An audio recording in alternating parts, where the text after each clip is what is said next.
Dulu situ ada yang ngecamp berdua cewek, dan innalillahi wa inna ilaihi raji'un, dia harus kena musibah ketiban pohon besar dan akhirnya harus meninggal dunia. Dan di situ gue belum cerita apa-apa tentang cewek yang gue dengar itu, dan Endik pun belum cerita ke gue kalau dia juga dengar cewek. Gue sama Endik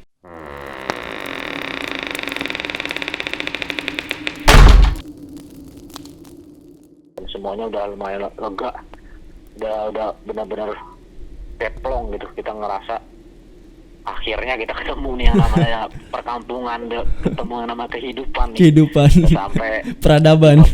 iya, sampai di peradaban. Kita disamperin gitu kayak abah-abah, nggak umurnya sekitar mungkin 40 sampai 50 tahun. Oke. Dia nyamperin kita, dia tanya dengan bahasa Sunda yang pasti, karena gue juga nggak ngerti tapi sedikit-sedikit gue paham, dan salah satu teman gue ada yang ngerti bahasa Sunda. Oke. Dia cuma nanya, kalau di Indonesia dia nanya, dari atas jam berapa? Aku jam segini udah sampai gitu. Udah Dia berpikir sampai. mungkin Nah kita ini di nih atas subuh. yang Iya. gua heranin, kenapa dia tuh bilangnya udah sampai, kenapa baru sampai Iya. gitu loh. Dia berpikir kalau kita turun subuh, mungkin ini subuh nih kali turun, atau jam 5 nih, cepet banget ini hari udah sampai, baru jam 6 mungkin. Oh. Dia berpikir gitu. Oh gitu. Oke. Jam segini udah sampai. Kita kaget, kita dari atas jam 9 pak gitu. Tadi kita sedikit cerita lah, ketemu inilah jalan yang saat itu. Dia cuma bilang gini, dengan santainya abah-abah itu bilang, biasa itu, diajak main tadi gitu. Kita langsung pengen ketawa, menghormati dia, tapi dalam hati kok enak banget. Enak diajak banget main. ngomongnya ya. Kita panik dulu. Iya, kita panik dulu. Terus salah satu temen gue juga ada yang nanya, gue lupa pastinya siapa, tapi ada yang nanya, Pak tadi kita lewat 2 gubuk, yang satu ada orang tidur situ, itu ada yang tinggal di situ Pak. Dia kaget, gubuk mana? Itu di atas ada gubuk Pak, 2. Yang satu saya lihat ada lampu warna kuning. Nyala kan ya? Nyala. Apa enggak sih nyala ya? Lampunya nyala, Nyala, ada oke. rokoknya nyala juga. Oke. Ditaruh gitu rokoknya, kayak ditaruh di pinggir meja. Dia bilang, udah nggak ada warung, dulu ada warung di situ. Dia bilang, nggak salah 2 tahun yang lalu ya, artinya tahun 2015 terakhir di situ ada warung, dan orangnya udah pindah ke Kalimantan gitu. Orang udah pindah ke Kalimantan. Dulu situ ada yang ngecamp berdua cewek, dan innalillahi wa inna ilaihi raji'un, dia harus kena musibah ketiban pohon besar dan akhirnya harus meninggal dunia.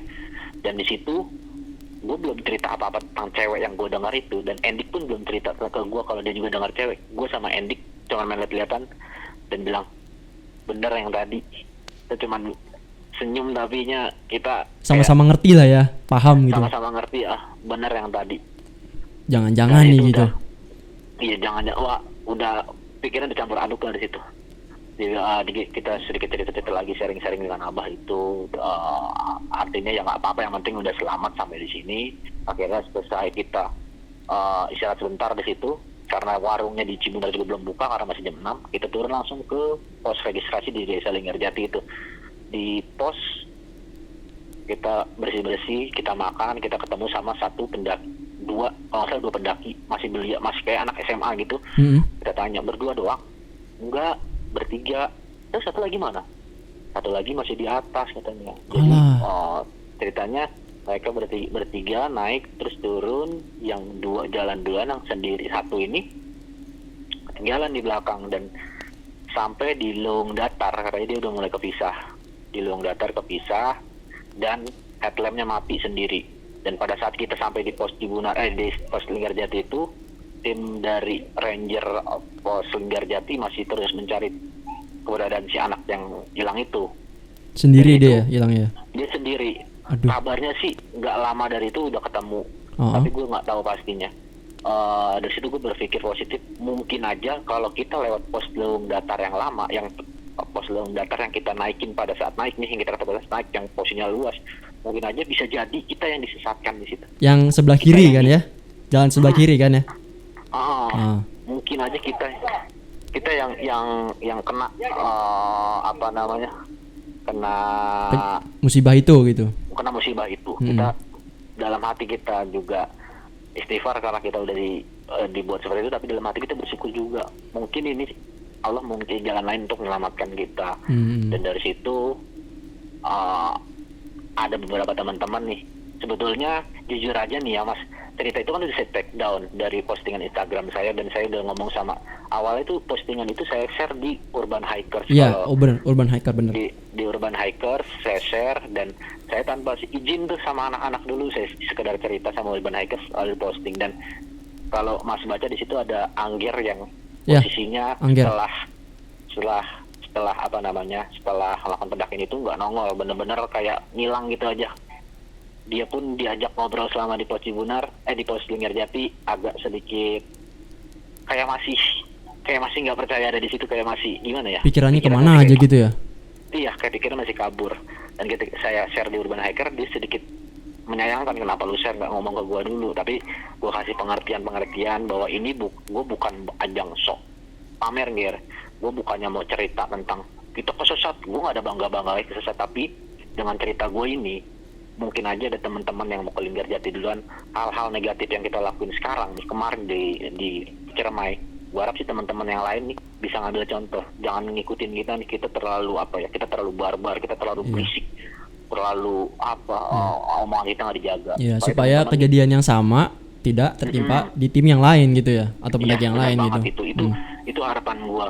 Dan kenapa gua tag dan cerita itu dari Instagram gua, karena gua udah sebetulnya bukan cuma explore pendaki, ada beberapa akun-akun juga yang coba buat bang gua repost ya, bang gua repost.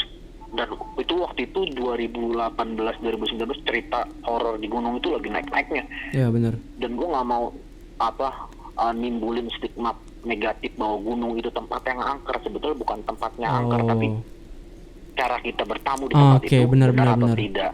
Itu yang poin itu yang pengen gue sampaikan di cerita gue sebetulnya. Tapi ada beberapa orang yang salah nanggep, nih yang bikin repot tim SAR nih, ini nih pendaki yang gaya-gayaan doang. Padahal poin gue bukan buat pamer kalau gue hilang.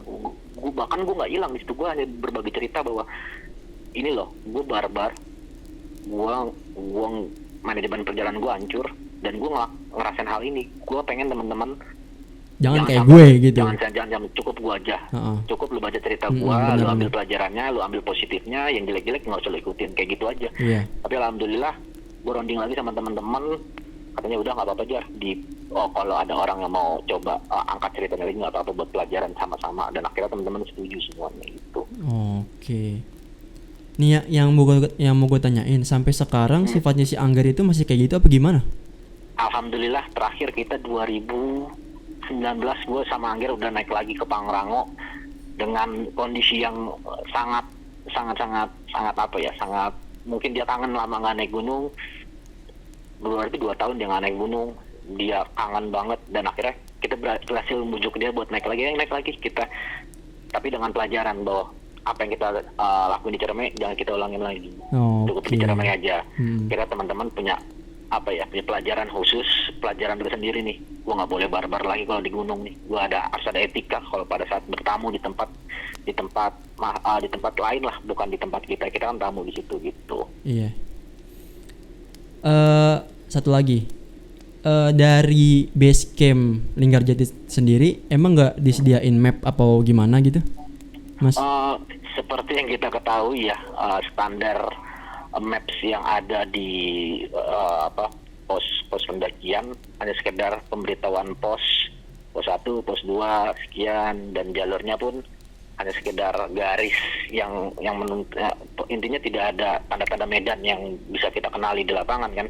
Seperti mungkin kita ngeliat kita jalan di mana, di Punggungan, apa kita ngelewatin lembahan, apa kita ketemu sama air terjun atau apa gitu. Itu kan setahu gue nggak terlalu banyak ya tanda-tanda medan yang ditonjolin di peta pos pendakian, kecuali kalau kita prepare bawa peta topografi sendiri, mungkin kita sudah analisa jalur segala macam.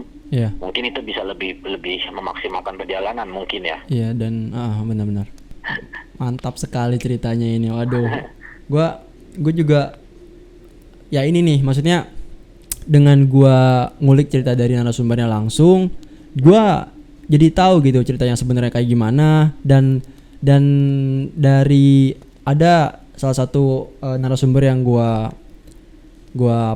ajakin ngobrol kayak gini juga, dan yang gue tangkap adalah mungkin beberapa orang memilih untuk nggak membeberkan ceritanya secara maksudnya apa secara real gitu loh, secara kebenarannya kayak gitu. Mungkin ada alasannya, mungkin ya gua nggak pengen bikin orang takut, atau gua nggak pengen bikin memunculkan stigma seseorang ke gue atau ke gunung itu sendiri kayak gitu.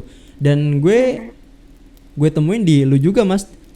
Jadi ternyata oh ya emang apa namanya, mencari kebenaran ke sumber yang pertama atau orang pertama itu emang penting. Jadi kita tuh nggak katanya ini, oh enggak, kata ini kayak gini, kata ini kayak gini, kayak gitu kan. Dan gue juga sedikit share juga bahwa gue bukan mau bermaksud untuk menjelekkan jalur Jati serem, gunung Ciremai serem, nggak ada yang. Intinya semua gunung memang mempunyai ciri khas khusus masing-masing ya. Jadi nggak ada yang namanya gunung serem. Gunung memang alam liar, tapi kita bagaimana kita bisa selamat atau kita bisa menyelesaikan pendakian dengan baik ya. Bagaimana kita mengaturnya dalam manajemen perjalanan dan segala macam namanya ya. Bagaimana prepare kita, bagaimana kesiapan kita, bagaimana mental kita, itu yang menentukan berhasil atau tidaknya kita mendaki sebuah gunung. Bukan dari gunung ini berat, gunung itu berat. Kita tahu kapasitas kita tahu apa yang harus kita lakukan ketika kita menghadapi masalah-masalah yang ditemukan di atas gunung. Jadi intinya tidak ada gua bermaksud untuk menjelekkan Gunung Ciremai. Gua sangat suka dan sangat takjub dengan Ciremai. Bahkan tahun lalu 2019 gue sempat balik lagi ke Ciremai tapi lewat jalur yang berbeda, dan gue masih akan balik lagi ke Ciremai kalau masih ada umur. Mungkin gue akan lewat jalur Apuy atau balik lagi lewat Jati, atau gue mau lewat hingga sana. Mungkin kalau ada rezeki dan ada waktu gue akan balik lagi sana. Mas, gue pengen tanya pendapat lu nih. Pandangan lu mengenai tren pendakian masa kini itu gimana? Dari pandangan lu sendiri gitu. Anak-anak sekarang tuh gimana gitu? Kalau sebetulnya kalau dibilang pendaki ikut-ikutan, jujur aja gue juga berasal dari situ. Gue juga pendaki yang ikut-ikutan awalnya, tapi seiringnya berjalannya waktu, gue sadar bahwa pendakian ini adalah olahraga yang penuh resiko. Kalau kita tidak mempersiapkan segala sesuatu dengan matang, ini nyawa taruhannya. Bahkan gue ikut dalam satu jadi ada Federasi Mountaineering Indonesia. Itu adalah federasi yang menaungi organisasi pencinta alam di Indonesia, dan dia punya agen namanya Responsible Mountaineer, dan gue salah satunya. Jadi gue mengajak teman-teman untuk menjadi pendaki yang bertanggung jawab atas atas diri sendiri dan juga atas alam yang dia datangi. Jadi intinya persiapan yang matang, pengetahuan yang cukup, dan juga kesiapan mental, mungkin ya, kesiapan mental yang cukup juga, itu yang bisa menentukan berhasil atau tidaknya kita mendaki sebuah gunung. Jadi gitu. Kalau tanggapannya mengenai pendakian kekinian, itu hanya masalah waktu ya. Kita berharap, kita berdoa semoga teman-teman yang mulai ikut mendaki coba sedikit-sedikit buat belajar apa itu mendaki itu apa sih. Mulai dari hal-hal yang sekecil, mungkin belajar survival, mungkin belajar navigasi darat, mungkin belajar tentang manajemen perjalanan. Itu seiring berjalannya waktu, kalau mereka mau berproses menjadi lebih baik, harusnya sih bisa, dan gue harap bisa, karena gue ngelakuin hal yang sama dengan itu. Nah, iya, karena kan yang gue tahu sekarang gunung makin ramai, artinya tren terhadap gunung tuh semakin naik. Maksudnya, nggak, istilahnya naik gunung pun sekarang udah nggak sulit kayak dulu lah, ya Mas ya? Iya, benar banget. Jadi kenapa gue mau sharing ini lagi? Gue juga mau mengajak teman-teman nih, karena gue juga salah satu agen dari Responsible Mountaineer dari FMI, mengajak teman-teman coba belajar sebelum mendaki. Kita belajar, caranya belajar gampang kok, kita nggak harus ikut organisasi. Sekarang udah banyak banget channel-channel YouTube yang mengedukasi tentang cara ilmu apa, survival, navigasi darat dan lain sebagainya ya. Banyak banget kita bisa tanya dengan orang-orang yang lebih dulu naik gunung. Intinya ketika kita naik gunung, jangan cuma sekedar naik gunung aja, tapi kita belajar dari setiap pendakian. Kita belajar, usahain ketemu orang baru, ketemu sama senior yang punya ilmu baru. Inisiatif ya. Iya benar. Kita menjadi pendaki yang ngurus ilmu, kita tampung semua ilmu dan kita terapkan dan kita bagikan nanti ke orang-orang di bawah kita. Itu sih yang pengen gue sampaikan sebetulnya lewat cerita itu. Kasarnya janganlah jadi pendaki yang ngantri nyawa gitu. Iya benar banget, karena ya mungkin ini agak klise ya, tapi ini yang gue pegang bahwa kita naik gunung mau selamat, pulang juga mau selamat. Ada kata-kata yang puncakannya lah bonus. Pulang ke rumah dengan selamat itu tujuan utama. Walaupun banyak orang yang nggak setuju dengan itu, tapi gue sangat setuju. Pulang dengan selamat ke rumah itu adalah tujuan utama kita. Dan puncak pun nggak kemana-mana. Iya benar, gunung jangan kemana. Iya kan. Kalau emang dasarnya situasi emang gak memungkinkan ya jangan maksain gitu kan. Iya benar banget, benar banget. Jangan terlalu maksain.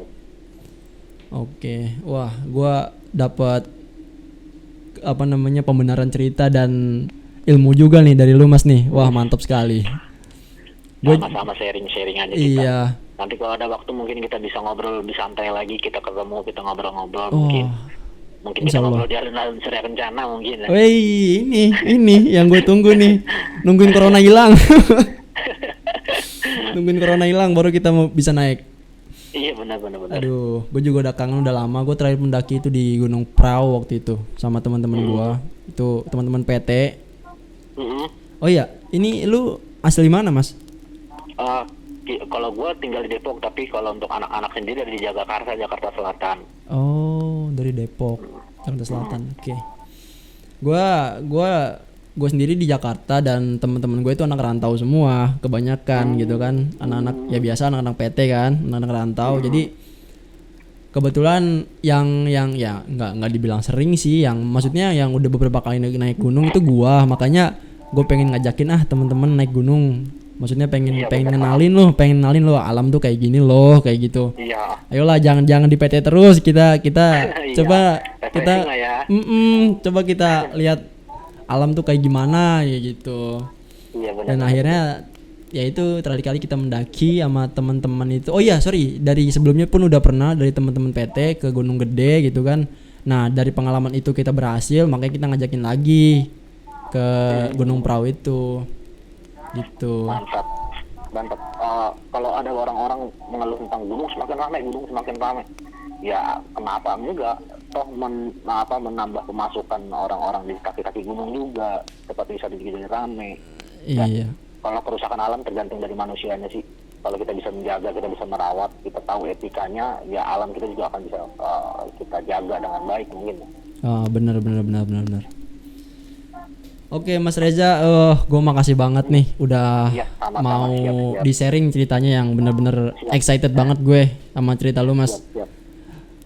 Yang lu bilang tadi, insya Allah kalau misalkan ada kesempatan gue bakalan minta di-sharing lagi lah ilmu-ilmu yang dari lu udah punya gitu. Gue juga masih cari ilmu dari luar, gue masih sujung kuku lah. Apa yang gue tahu ini masih sujung kuku dibanding orang-orang yang memang udah expert di dunia pendakian ya. Apa yang gue tahu, apa yang gue udah pahamin, gue coba sharing lagi ke teman-teman. Nah itu Mas, jadi istilahnya dengan mengajar kita pun belajar kayak gitu kan. Benar. Dan sharing is caring, oke? Mantap. Aduh. Oke Mas Reza, makasih ya udah sharing nih. Oke, sama-sama. Makasih banget waktunya nih udah mau direpotin. DM gue udah dibaca. Jujur mungkin dari sekian puluh banyak DM nih baru sedikit nih yang mau ngebales DM gue nih, yang mau mengiyakan. Ya gua nggak nyalahin sih, mungkin ada alasan tersendiri dari mereka gitu. Gue juga nggak bisa maksa, dia nggak mau ya udah, kalau mau ya gue sangat berterima kasih kayak gitu. Mantap, ya benar. Oke Mas Reza, semoga selalu sehat ya Mas Reza dan keluarga. Amin. BTW udah nikah belum ini? Ya. Udah nikah belum? Alhamdulillah masih nyari. Gua kira udah nikah. sama-sama jomblo ini malam minggu di rumah aja ya kan. Oke. Yuk Mas, assalamualaikum warahmatullahi wabarakatuh. Waalaikumsalam warahmatullahi wabarakatuh. Oke, terima kasih banyak untuk lu semua yang udah stay di Re-A5 ini. Gua nggak capek-capek lah buat ucapin terima kasih untuk orang-orang yang udah support gue. Kalau lu suka dan lu enjoy dengan video ini, silakan lu subscribe channel ini dan lu share ke teman-teman lu yang lagi gabut. And the end, gue Ray, be brave, let's find our sense. Ciao.